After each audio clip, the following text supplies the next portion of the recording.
everyone, welcome back to Arc Therapy. Today we're going to talk about some exercises to help with some hip pain that you may be experiencing. So we're going to give you a strengthening exercise, a stretch, as well as a balance exercise. So it'll incorporate all different aspects of the rehab program. So the first thing, we'll talk about the strengthening exercise. So you do this laying in your bed or yoga mat. We're going to talk about a bridge. So what we're going to do here is just lift the hips off the table, okay? Now this may look easy, but there's some stuff to talk about. Before you lift, I want you to think about squeezing your buns or your glutes, okay, before you lift. So I want you just to squeeze and then press up and hold for a couple seconds, okay? And then back down.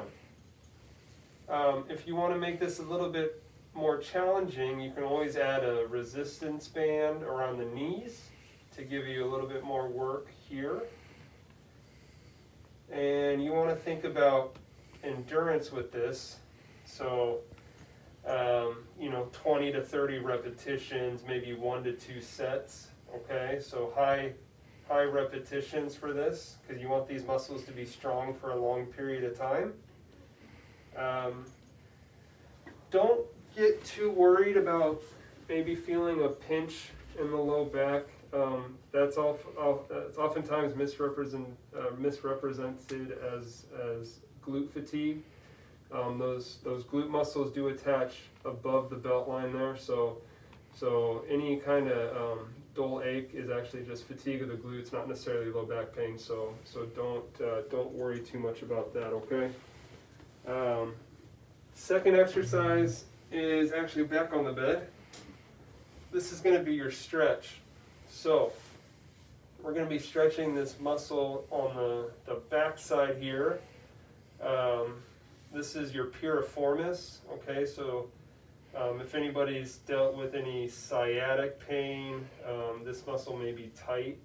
So you want to just lay down, rest your foot on your opposite knee here, and you want to not necessarily push with your hand, just actively move your knee away from your body to get a nice comfortable stretch in the outside part here.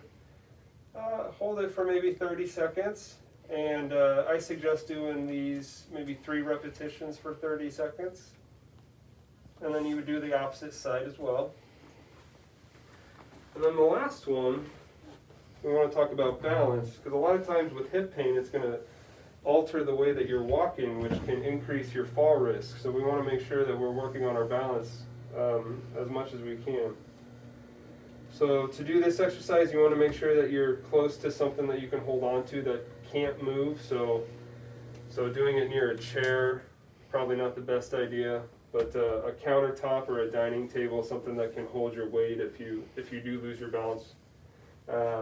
You want to face the table, but I don't want to turn my back, so I'll show it to you this way. 1 foot in front of the other, heel to toe. You want to make sure that you're putting equal weight through each foot, okay? So I don't want you leaning too far back or too far forward. Make sure you get equal weight here. Ideal not to hold on to really challenge yourself. If you do need some support, you can just choose your favorite finger and just rest it lightly here to give you some kind of guidance. Also with the feet, you want to think of your foot as a tripod, okay?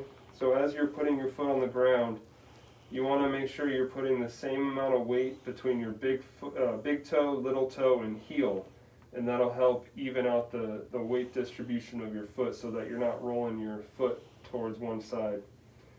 I always suggest doing this for about a minute, okay? So 2 to 3 rounds of 1 minute, both directions, so make sure you switch your feet. A good way to do this is actually while you're brushing your teeth. So I always tell my patients, practice your balance when you're brushing your teeth. You should be brushing for 2 to 3 minutes. Might as well work on your balance as well. So try those out, and of course if you need any additional help, come see us down here at the clinic. All right guys, thanks.